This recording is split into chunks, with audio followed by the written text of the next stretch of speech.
प्रेम से बोलिए जय गुरुदेव। मंच पे विराजमान परम पूज्य स्वामी जी महाराज के चरणों में कोट कोट प्रणाम। सत्संग में आए हुए सभी प्रेमी भाई बहन को प्यार भरा सादा सप्रेम जय गुरुदेव। प्रेमियों, ये सत्संग निरंतर चल रहे हैं, इस वजह से चल रहे हैं कि हमारी वृत्ति बदले, हम परमात्मा के नज़दीक आएं। इसलिए नहीं हो रही हैं कि हम परमात्मा से बहुत कोसों दूर चले गए और हमारी वृत्ति ना बदले, क्योंकि हमारी कौवा वृत्ति अगर हंस वृत्ति, कौवा से बगुला वृत्ति बनेगी, फिर बगुला से हंस वृत्ति बनेगी और तभी प्रेमियों हमारा काम होगा। लेकिन हम रहे कौवा के कौवा तो सत्संग में आने का कोई भी मतलब नहीं। जब तक हमारा बुद्धि विवेक दुरुस्त ना हो जाए, अच्छा नहीं हो जाए, अच्छे बुरे की पहचान ना हो जाए, तब तक प्रेमियों हमको सत्संग में निरंतर लगे रहना चाहिए। देखो, आपको बताएं, दुनिया में कहा गया है कि रुपया पैसा अगर चला गया तो फिर मिल जाएगा, लेकिन स्वास्थ्य गया तो कुछ थोड़ा घाटा होगा, लेकिन चरित्र चला गया तो कुछ भी मिलने वाला नहीं। सबसे बड़ी पूंजी है, सबसे बड़ी चीज हमारी एक चरित्र। हमारा चरित्र उज्ज्वल होना चाहिए, साफ होना चाहिए। जैसे साफ हाथ का कोई आदमी तुम्हारे घर में आ जाए और काम काज कर रहा है, तुम्हें विश्वास है कि एक दिन का नहीं छुएगा, तो आप कितने निश्चिंत हो जाते हैं, क्योंकि विश्वास हो गया पूरा कि ये कुछ चुरा नहीं सकता है। ऐसे प्रेमियों, हमको सबको भी एक पतिव्रता स्त्री, जैसे कहते नहीं है कि एक पतिव्रता स्त्री को और एक साधक को किले के अंदर रहना चाहिए, दायरे के अंदर, उसको बाहर नहीं जाना चाहिए, क्योंकि इस पे बहुतों की निगाह रहती है। और एक साधक जो होता है वो तमाम लोगों से मिलता है तो उसकी साधना खत्म हो जाती है। इसलिए इनके लिए लक्ष्मण रेखा खींच दी गई है कि इनको इसी दायरे में ही रहना चाहिए। तो प्रेमियों, मानो जीवन मिला और गुरु महाराज मिले, गुरु महाराज ने हमको ये सब बातें बताई, तो हमारा क्या फर्ज है कि हम अपने चरित्र की रक्षा करें। क्योंकि गुरु महाराज कहते हैं अगर बच्चों चरित्र गिर गया तो यहाँ तो तुम बदनाम होगे, और उसके यहाँ बहुत बड़े बड़े ऐसे गगनचुंबी खंबे खड़े हैं और उसको तब तक खंभों में चिपका दिया जाता है। बताइए, वो दशा मची है। तो प्रेमियों, ये भोग हमने हर जीवन में भोगे, लेकिन हमको तृप्ति नहीं मिली और आज भी हम उन्हीं भोगों की तलाश में घूम रहे हैं। गुरु महाराज कहते हैं बच्चों, इन भोगों की तलाश तुम अब बंद करो, अब परमात्मा से लगन लगाओ। अगर तुम्हारी लगन परमात्मा से लग गई तो तुमको ये भोग जो है दुनिया के, ये तुमको दुश्मन दिखेंगे, विष दिखेंगे। लेकिन जब तक हमारे अंदर ज्ञान नहीं है, तब तक हमको दुनिया की भोग बड़े अच्छे लग रहे हैं। जैसे आपको हम बताएं, आपके कहीं खुजली हो जाए तो आप जब उसको खुजाओगी तो बड़ा अच्छा लगेगा, लेकिन खुजाने के बाद तुम्हें जलन कितनी पड़ेगी, ये सोचा कि कितना। अभी मेरे खुद खुजली कान के पीछे बहुत मच रही थी, सुबह हमने उसको खूब खुजाया, बड़ा अच्छा लगा, लेकिन बाद में जलन चालू हुई तो हमने कही इस पे तो एक मलहम लगाने की जरूरत थी, खुजाने की जरूरत नहीं थी। तो प्रेमियों, अपने विषय विकारों पे हमको रोकना है, और ये भोगों की जो खुजली है इस पे संयम रूपी मलहम लगाएंगे तो ये खुजली धीरे से चली जाएगी और हमको आराम मिल जाएगा। तो प्रेमियों, हर योनि में भोग भोगे, लेकिन हमको तृप्ति क्यों नहीं मिली? तो क्या आज आप तृप्त हो जाओगे? कभी तृप्त नहीं हो सकते हो। इसलिए प्रेमियों, अपने चरित्र को बचा के रखो। चरित्र चला गया तो सब कुछ चला गया, पैसा गया तो फिर मिल जाएगा, स्वास्थ्य गिरा तो फिर डॉक्टर से इलाज करा लोगे, लेकिन चरित्र गिर गए तो फिर चरित्र गए, चरित्र नहीं मिलता। आज देखिए, यहाँ सती की बगिया है, आपको हम बताएं, यहाँ नरसिंह मंदिर के पास में सती की बगिया है। तो प्रेमियों, उसमें एक सती हुई है। अब बताइए, उस बगिया जाने कब हुई थी सती, और आज भी उस बगिया का नाम है। कौन सी बगिया में जाना? सती की बगिया में जाना। अपना नाम कर गई, सती होके हमारे ही परिवार की थी वो, और वो पता है अब ऐसी निकली कि सती हो गई और आज उसका नाम सब लोग जानते हैं। तो प्रेमियों, एक साधक का नाम हर कोई जान सकता है और एक सती का नाम सब कोई जान सकता है। तो प्रेमियों देखिए, सती सावित्री थी, अब उसके आगे सती क्यों लगाया गया? क्योंकि उसने क्या किया था, एक बूढ़े आदमी से शादी कर ली थी, बिल्कुल मरणासन अवस्था में पड़ा था, उससे शादी कर ली। अब उससे शादी जब कर ली तो लोग कहने लगे, अरे तुमने ये क्या चुनाव किया, राजा की लड़की और इस तरह से तू कर रही है। बोली नहीं, मैंने जो वर चुन लिया अब मैं उसको त्यागूंगी नहीं, मैं अब इसी वर को भरूंगी। तो प्रेमियों, कहा गया है कि ऐसे वर को क्या भरूं जो जन्मे और मर जाए, और वरण करूं गोपाल को तो अजर अमर हुए जाए।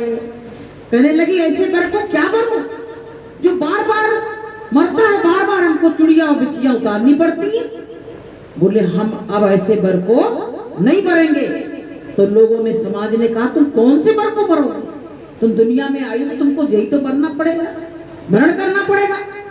तो बोले हम तो अब गोपाल का भरण करेंगे, जिससे हम, मेरा गोपाल अजर अमर है और मैं भी अजर अमर हो जाऊंगी, क्योंकि जिसका संग करूंगी मैं वैसी ही बन जाऊंगी।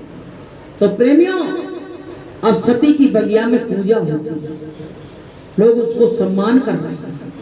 तो हमको सबको, अगर एक अच्छे साधक नहीं बन पाए तो एक सती स्त्री तो हम बन सकते हैं। गुरु महाराज से माफी मांग के जो भी हमसे गुनाह हुए हो, मालिक क्षमा कर देना, लेकिन जिस दिन से मैं तेरे दरबार में आई हूँ उस दिन से मेरे मन में किसी के प्रति कोई भाव नहीं है, कोई गंदा विचार नहीं है, और मालिक हमारा नाम सती स्त्रियों में कर देना, तो प्रेमियों काम हो जाएगा। लेकिन क्या करना है, हम गंदगी की तरफ गिरते चले जा रहे हैं, और गंदगी में गिरोगे तो कीचड़ लगेगी जरूर। इसलिए प्रेमियों, कि बिना विचारे जो करे और सो पाछे पछताए, और काम बिगाड़े आपनो और जग में होते हंसाए, और जग में होते हंसाए चित्त में चैन न पावे।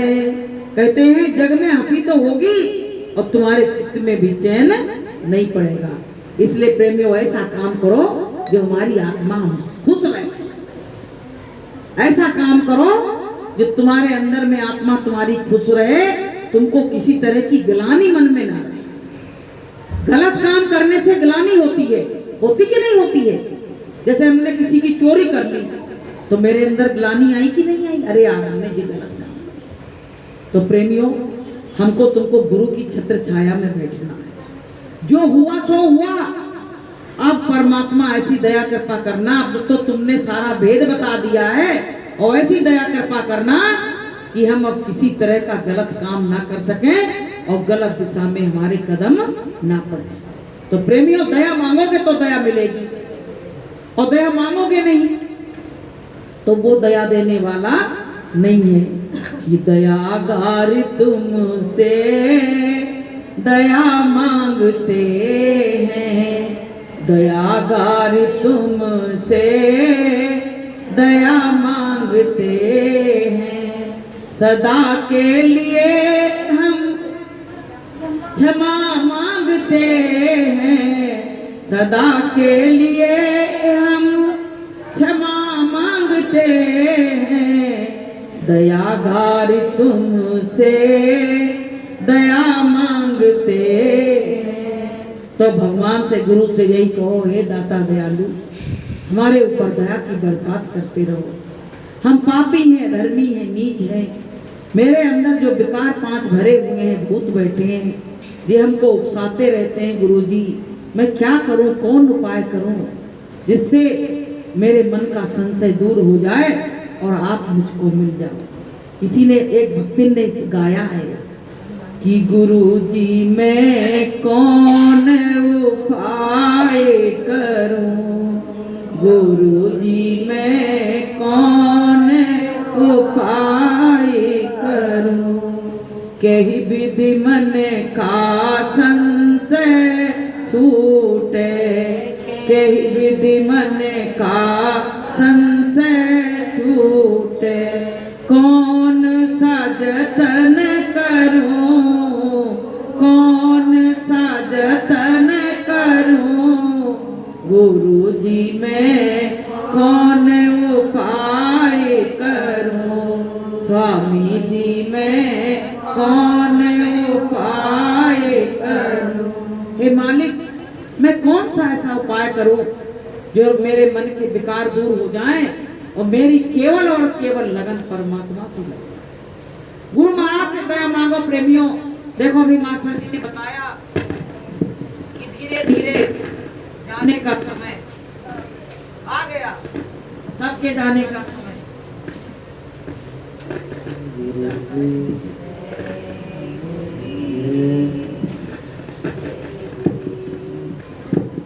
जय। तो प्रेमियों, अभी मास्टर जी ने बताया कि इनके रिश्तेदार चले गए, उनके रिश्तेदार चले गए, तो प्रेमियों का हम लोग नहीं जाएंगे। इसलिए कहा गया कि खाए पकाए लुटाए के कर ले अपना काम, और चलती बेरिया रे मना, और संग न चले छिना। कुछ नहीं जाएगा, उसमें कहा नहीं है कि हाथ खाली थे संग में तिने की बदी, हाथ खाली थे संग में तिने की बदी, मुझको महसूस होने लगी थी कमी, मुझको महसूस होने लगी थी कमी, लेके डोली पिया द्वार पर आ गए, लेके डोली पिया द्वार पर आ गए, मेरे अरमान सजे के सजे रह गए, मेरे अरमान सजे के सजे रह गए। और फिर पता है मर जाते हैं, वो खा गया। जय गुरुदेव, जय गुरुदेव। तो प्रेमियों, अभी जो हमारे यहाँ वो हुई है मौत, तो उसमें बता रहे हैं कि उनको चंदन की लकड़ियों से जलाया, चंदन चिता भी लगाई गई, लाल चूनर भी मुझको उड़ाई गई, सब कुछ किया, लेकिन क्या हुआ, तो जीव चला गया। अब तुम इस मिट्टी को चाहे कुछ भी करो, सजाओ संवारो, कुछ भी करो, लेकिन जो ओरिजिनल चीज वहां से हो गया, थोड़ा सा टाइट करो, तो ओरिजिनल चीज अंसा निकल गया उसमें से। अब इस काया की कोई वैल्यू नहीं रह गई। और आपको बताएं एक और नई बात सुनो, उनको सोने की चीज पहना के विदा की, बोले जैसे पहने थी कोई चीज इनकी निकालना। अब बताइए, आप चाहे तुम कुछ भी कर लो, लेकिन वो तो अब मिट्टी का खिलौना और मिट्टी में मिल जाएगा। किसी ने बहुत बढ़िया भजन गाया था कि एक दिन मटिया में सब ही श्रृंगार होई है, एक दिन मटिया में सब